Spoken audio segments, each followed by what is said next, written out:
अच्छा जी, welcome back for another video. Last time हमने रीडिंग बी के बारे में सीखा था, तो आज हम लिसनिंग सी के बारे में सीखेंगे। तो लिसनिंग बी को स्टार्ट करने से पहले मैं आपके लिए ये स्क्रीन पे आप देख रहे होंगे, आपको एक स्क्रिप्ट लिखा हुआ नज़र आ रहा है। तो अभी मैं आपके लिए ऑडियो प्ले करूँगा।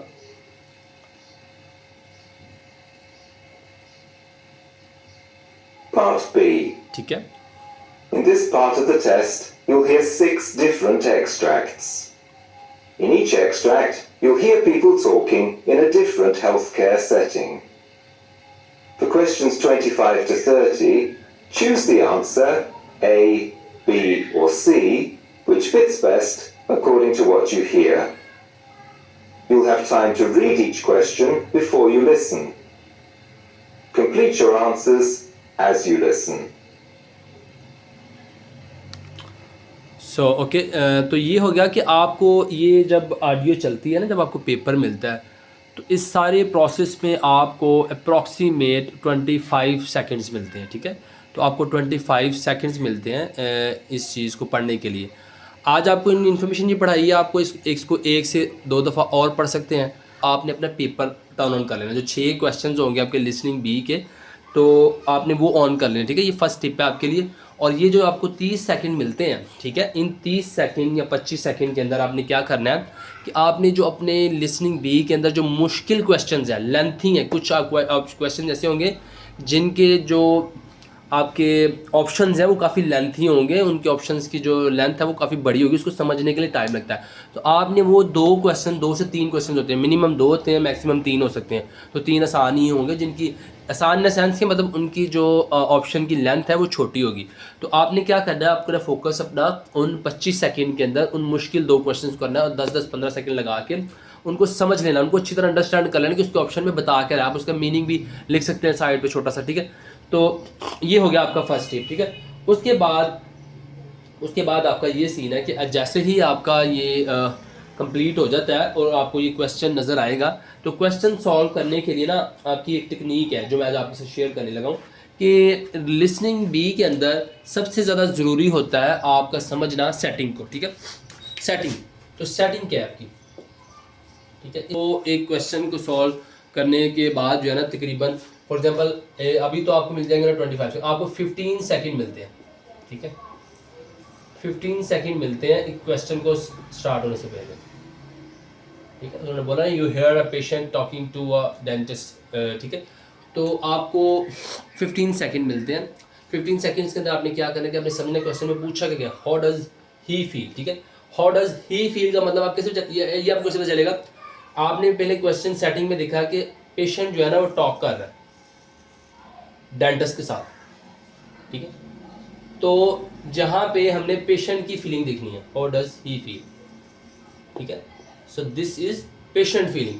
अब हमने देखना है कि क्वेश्चन हमें समझ आ गई। ठीक है, हमारे पास 5 सेकंड में हमें समझ आ जाएगी कि एक डेंटिस्ट बात कर रहा होगा, एक पेशेंट बात कर रहा होगा, और हमने देखना है कि उसमें पेशेंट फील क्या कर रहा है। ठीक है, अब ऑप्शन जब हमने पढ़ने हैं तो हमने सबसे पहले फोकस अपना करना है कि फीलिंग्स कौन कौन सी हैं। यहाँ पे देखें, वरीड फीलिंग है, डिसअपॉइंटेड फीलिंग है, और नर्वस फीलिंग है। ठीक है, अब ये हो गया हमारे वर्ब्स। जैसे रीडिंग बी में मैंने आपको टेक्निक बताई हुई है ना कि आपने वर्ब को फोकस करना है, सेंटेंस को समझना है, सेंटेंस में चल क्या रहा है तो वो आपको हेल्प आउट करेगा। इसी तरह लिसनिंग के अंदर भी आपने सबसे पहले वर्ब को फोकस करना है कि यहाँ पे जैसे फीलिंग्स की बात हुई है, जो भी वर्ब क्वेश्चन के अंदर होगा वही वर्ब्स आपने ऑप्शन के अंदर ढूंढने की कोशिश करनी कि ऑप्शन में वो क्या इस चीज़ के बारे में बात कर। ठीक है, तो अब हमारे पास जो हेल्पिंग आगे गाइडेंस है कि वो ये तो हमारे पास वर्ब आ गया। ठीक है, वर्ब फ्रेज आ गया। तो नाउन फ्रेज क्या है कि worried about damage of feeling.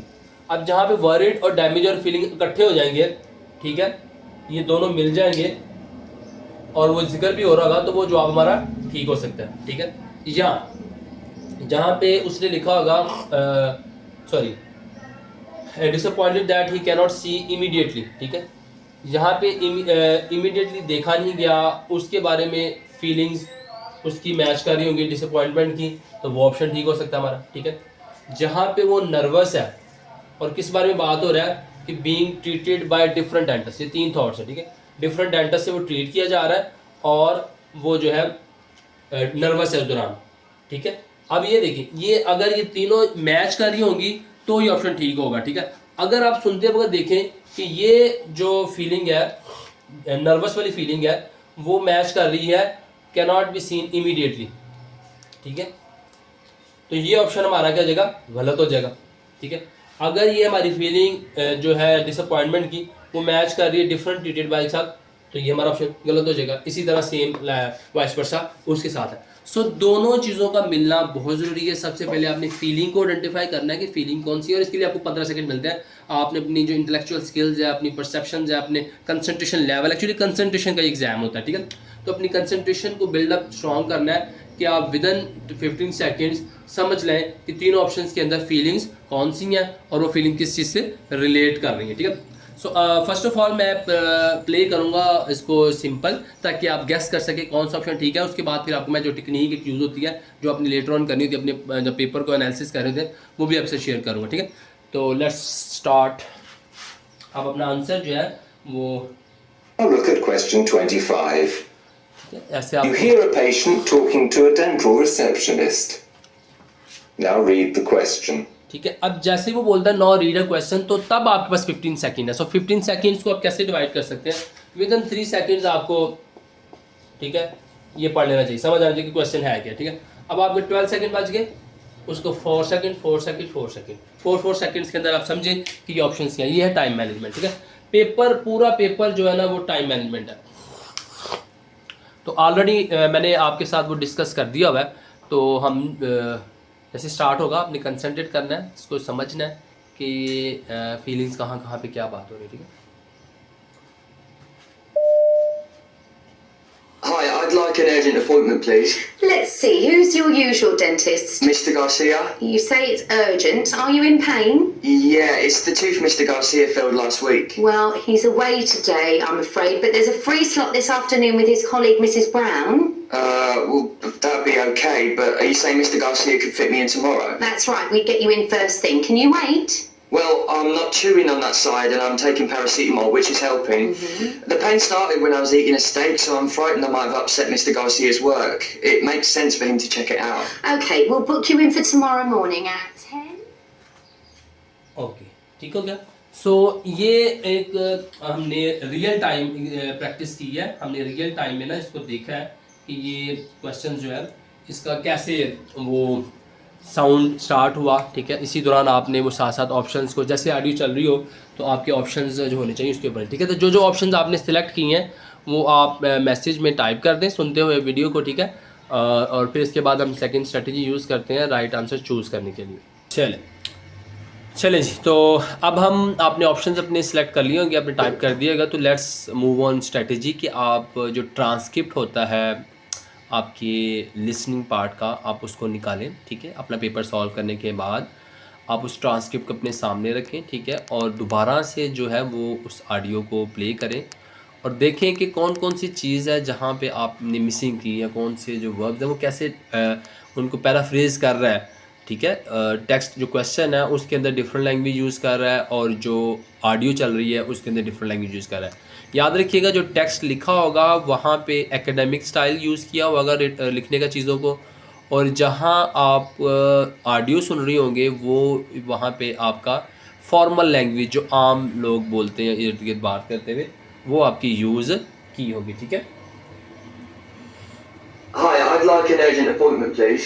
Let's see, who's your usual dentist? Mr. Garcia? सो यहाँ पे हम देख सकते हैं कि वो कह रहा है कि high I would like an urgent appointment. तो अर्जेंट अपॉइंटमेंट जो है वो सीन इमीडिएट के साथ आती है, आपका जो एक नाउन फ्रेज था जिसको हमने मैच करना था। तो यहाँ पे हमने देखना है कि उसने अर्जेंट अपॉइंटमेंट की बात की है। तो अर्जेंट अपॉइंटमेंट के साथ क्या था, डिसअपॉइंटेड वर्ड अब हमने ढूंढना होगा। जैसे उसने अर्जेंट अपॉइंटमेंट की बात की, हमने देखा कि इमीडिएटली भी लिखा हुआ था, तो हमारी फिंगर सेकंड ऑप्शन के ऊपर होनी चाहिए और हमने कौन सी फीलिंग ढूंढनी है, डिसअपॉइंटेड वाली, ठीक है। So let's move to, Yeah? You say it's urgent. Are you in pain? ठीक है। उसने ये बात की कि आप अर्जेंट हैं और आपको पेन में, सॉरी, ठीक है, ठीक है। तो अब यहाँ पे हमने देखना है कि कहाँ पे उसने Yeah, it's the tooth Mr. Garcia filled last week. Well, he's away today. अगर हम देखें कि यहाँ तक अभी भी कोई डिसअपॉइंटमेंट की बात नहीं है। उसने कहा जी मिस्टर गौशिया ने फील किया था, तो वो लास्ट वीक किया था, ठीक है। I'm afraid, but there's a free slot this afternoon with his colleague Mrs. Brown. Well, that'd be okay, but चलो, ठीक है, यहाँ तक देखते हैं हम।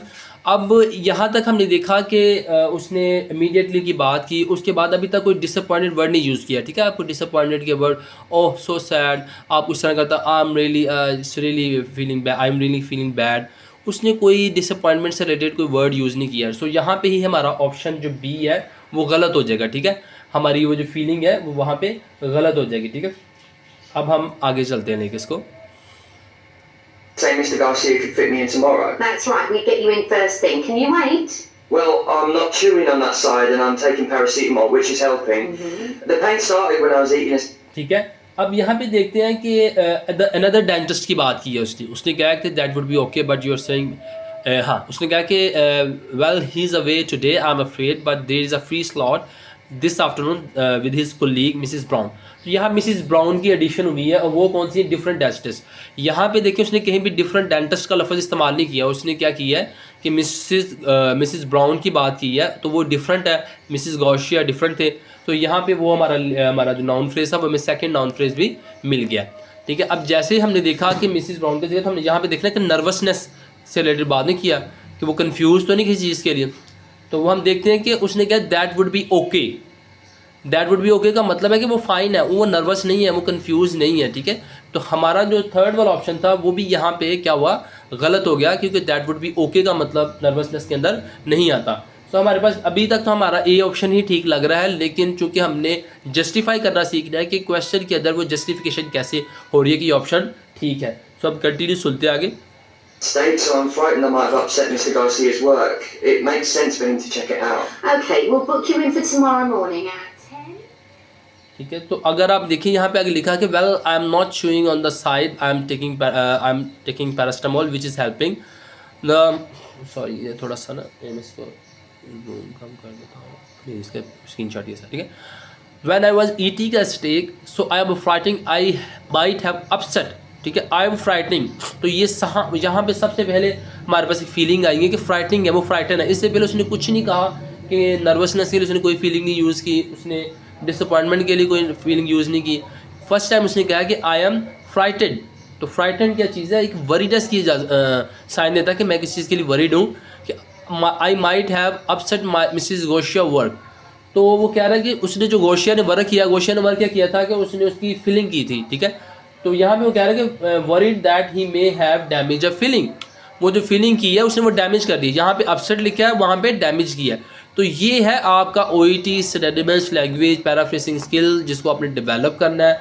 जब आप इसको डेवलप कर लेते हैं तो आपको देखिए, जो OET स्टैंडर्ड के पेपर है, रिसेंटली मैंने अपने स्टूडेंट्स से एक पेपर करवाया और वो उसकी एवेल्यूएशन ये चल रही है। तो आप सबको भी ऑनलाइन इसको करने का पर्पज़ यही है कि जितने भी लोग अगर ये मेरे चैनल को फॉलो करते हैं, देख रहे हैं, उस चीज़ को सीखें कि जब आप OET स्टैंडर्ड का पेपर सॉल्व करते हैं तो उसको सॉल्व करने के बाद फ़ौरन जंप ना करें दूसरे पेपर पे। आप 2 से 3 दिन लें, अपने पेपर को अच्छी तरह क्रॉस चेक करें, ये सारी चीज़ें सीखें कि ऑडियो में कौन सी लैंग्वेज थी और स्क्रिप्ट में कौन सी लैंग्वेज थी, उसको उसकी वोकैबुलरी बनाएं, ठीक है। ये चीज़ें सारी आपको हेल्प करेंगी नेक्स्ट टाइम जब आप पेपर कर रहे होंगे, ठीक है। I hope this video will be very helpful for the newcomers as well as who are already preparing for OET. किसी को भी अगर फर्दर किसी चीज़ की एजुकेशन और कोई क्वेरी हो तो वो मुझे मैसेज कर सकता है और मेरे नंबर पे टेक्स्ट कर सकता है। Have a nice day.